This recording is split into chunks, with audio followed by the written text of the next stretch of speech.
Hello प्यारे दोस्तों, आप सभी लोग कैसे हैं। मैं आशा करता हूं कि आप सभी लोग ठीक होंगे। तो देखिए, जो हमने पिछला लेक्चर लिया है कि प्रकाश का अपवर्तन कैसे होता है और उसका आज अनुप्रयोग लेते हैं कि इसके अनुप्रयोग क्या है। देखिए, अगर प्रकाश का अपवर्तन ना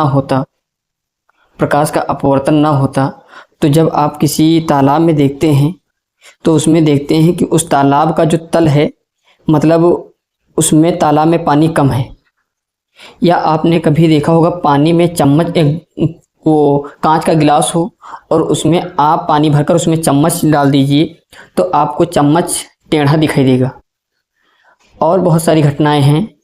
और आज जो घटना हमने लिखी है कि सूर्यास्त के समय और सूर्योदय के समय, मतलब सुबह जब हम सूर्य को देखते हैं और शाम को जब हम सूर्य को देखते हैं, तो सुबह जब सूर्य को देखते हैं, सबसे शुरुआत में जब सूर्य बिल्कुल निकलने लगता है, जब हमको सबसे पहले जो है, जब सूर्य निकलने लगता है तो जब सबसे पहले हमको दिखाई देता है, तो वास्तव में उस समय हमको सूर्य दिखता नहीं अगर प्रकाश का अपवर्तन ना होता।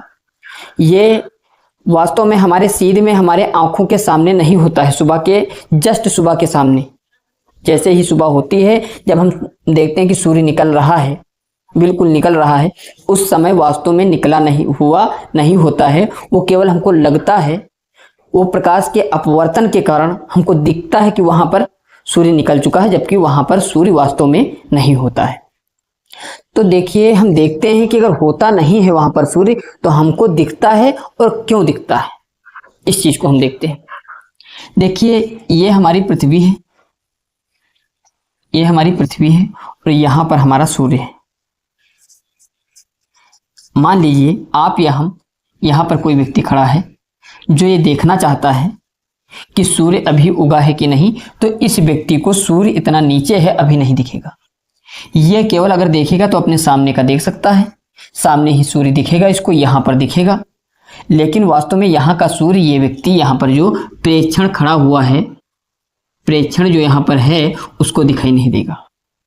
देखिए, हर एक डायरेक्शन में सूर्य से प्रकाश किरणें निकलती हैं। हर एक डायरेक्शन में सूर्य की प्रकाश किरणें निकलती हैं।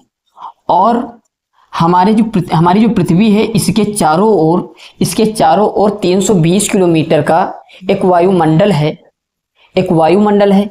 तो उसमें जैसे जैसे आप ऊपर की तरफ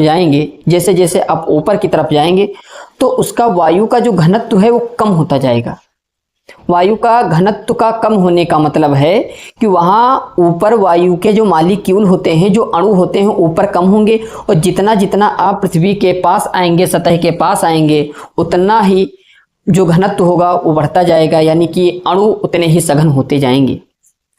तो इसके ऊपर हम मान लेते हैं कि इस प्रकार जो है, ये हमारी वायुमंडल की परतें हैं। ये हमारी पृथ्वी है। इसको वायुमंडल की लेयरें मत समझना। ये क्या है? ये हमारी पृथ्वी है। ये क्या है?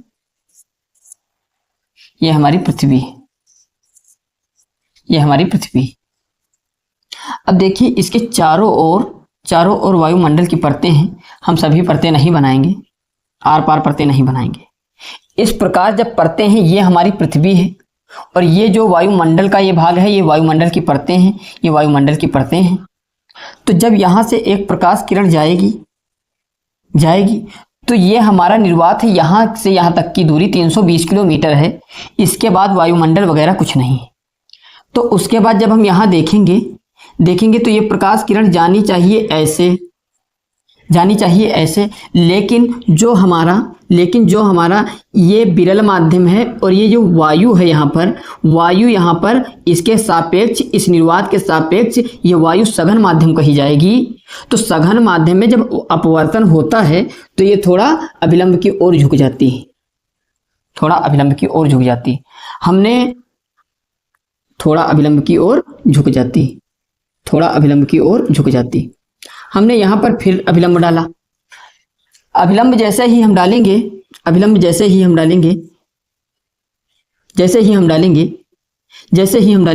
वैसे ही इस प्रकाश किरण को जाना ऐसे चाहिए था। लेकिन ये प्रकाश किरण कैसे जाएगी? ये प्रकाश किरण मुड़ जाएगी। हमने फिर ये अभिलंब की ओर झुक रही, क्योंकि ऊपर की वायु ये वायुमंडल है और ये भी वायुमंडल है। आप कहेंगे कि इसमें क्यों मुड़ी, क्योंकि जब हम ऊपर से नीचे की ओर आएंगे तो इसलिए इस जो ये वायु स्तर है, वायुमंडल का ये स्तर है, इसमें जो है घनत्व कम है, इसमें मॉलिक्यूल दूर दूर हैं, इसमें पास पास हैं, इसलिए ये इस वाले स्तर में, इस वाली बाउंड्री में जो मॉलिक्यूल होंगे, अणु होंगे, पास पास होंगे, तो इसके सापेक्ष ये वाला वायुमंडल की जो लेयर है ये सघन माध्यम कहा जाएगा। तो जब सघन माध्यम होगा तो ये वाला थोड़ा अभिलंब की ओर झुक जाएगा। फिर हमने देखा यहाँ पर खींच दिया। अब ये पृथ्वी के पास की लेयर है, पृथ्वी के पास का स्तर है, तो यहाँ पर और भी ज़्यादा जो घनत्व है वायुमंडल का यहाँ और भी ज़्यादा है। तो यहाँ पर जाना चाहिए प्रकाश किरण ऐसे और चली गई ऐसे ऐसे। इसलिए देखिए इसको कहाँ से लगेगा, इसको लगेगा, इस व्यक्ति को लगेगा कि ये जो प्रकाश है, क्योंकि प्रकाश सीधी रेखा में चलता है, तो इसको लगेगा कि प्रकाश यहाँ से आ रहा है। लगेगा कि नहीं लगेगा? इसको लगेगा कि प्रकाश यहाँ से आ रहा है, और अगर अपवर्तन ना होता तो ये प्रकाश किरण यहाँ तक ना पहुँचता, प्रकाश किरण यहाँ तक ना पहुँचता। और इसी अपवर्तन के कारण इसको जो है सूर्य दिख रहा है। क्या वास्तव में यहाँ सूर्य है? जी नहीं, वास्तव में यहाँ सूर्य नहीं है। इसलिए अपवर्तन की घटना के कारण ही जब सुबह सूर्य उगता है तो उगने से पहले ही हमको दिखाई देता है, आपको दिखाई देता है। तो वास्तव में जब सुबह निकलता है तो वहां पर होता नहीं।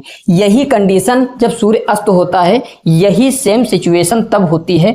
और हमको जब सूर्य अस्त हो जाता है, वास्तव में सूर्य नीचे चला जाता है, हमको नहीं दिखना चाहिए, लेकिन वहां पर भी प्रकाश के अपवर्तन के कारण अस्त हो जाने के बाद ना दिखना चाहिए, तब भी हमको दिखता है सूर्य।